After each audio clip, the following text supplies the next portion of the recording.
আসসালামু আলাইকুম বন্ধুরা, আমি এই যে কানপাড়া বাজারে আছি, আপনাদের একটু দেখাবো এই যে মুখরোচক যে খাবারগুলো আমরা খাই এগুলোর দাম আমি জিজ্ঞাসা করব। দোকানদার মামা আছে সামনে। তো মামা, আপনার এই ব্যবসা কত দিনের? 20-21 বছর।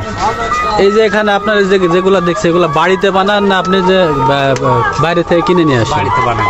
বাড়িতে আপনি নিজে বানান? এই যে ডাল আছে, ডালের কত করে কি ডাল ভাজা? ডাল পাইকারি 120 টাকা কেজি। পাইকারি 130 টাকা। 130 টাকা। নিমকি যেগুলো আছে? নিমকি 130 টাকা কেজি। নিমকি 130 টাকা। নিমকি 20 টাকা কেজি। 20 টাকা। তারপরে যেখানে জিলাপি আছে মামা, এটা জিলাপি খরচা হলো 160 টাকা কেজি আর পাইকারি হলো 150 টাকা কেজি। পাইকারি 150 টাকা কেজি। এখানে তো মামা এই যে গুড়ের এগুলো জিলাপি না?